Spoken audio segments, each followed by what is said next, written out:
আচ্ছা, জীবনে কখনো কোনো মৃত ব্যক্তিকে গোসল করিয়েছেন? যদি কখনো সুযোগ হয় তাহলে সেই মৃত ব্যক্তিকে গোসল করাবেন। তখন খুব কাছ থেকে দেখবেন মৃত মানুষের দেহটা কতটা অসহায় লাগে, মৃত্যুর পরে মানুষের দেহ কতটা ভয়ের কারণ হয়ে দাঁড়ায়।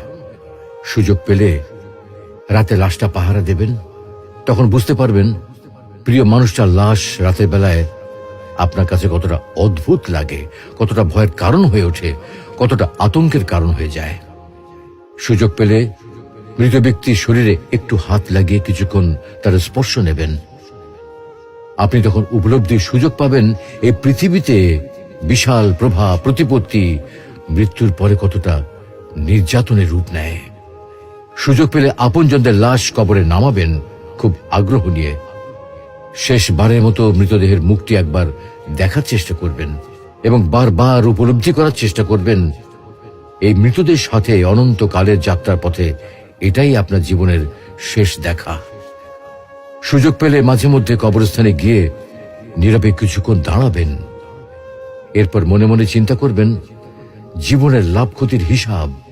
এই মৃত মানুষগুলো এই পৃথিবীতে কি করে গেছেন, কাদের রেখে গেছেন। যাদের রেখে গেছেন তারা কি কখনো এই মৃত মানুষগুলোকে স্মরণ করার জন্য কবরস্থানের আশেপাশে একটি বারের জন্য কি দেখতে আসে? আমাদের জীবনটা বড় অদ্ভুত, বৈচিত্র্যময়। আমরা এর জন্য ওর জন্য, ধন সম্পদের জন্য, ঐশ্বর্যের জন্য, বাড়ি গাড়ি টাকা পয়সার জন্য কত না মায়া দেখাই, আগ্রহ দেখাই, আরো চাই আমাদের। অথচ এই জীবনে আমরা মৃত্যুর কথা না ভেবে, পরকালের জবাবদিহির কথা না ভেবে কিভাবে আরো সম্পদ অর্জন করতে পারি সেই চিন্তায় বিভোর থাকি। হায় রে জীবন, এখনো সময় আছে, ফিরে আসুন মহান রবের দিকে।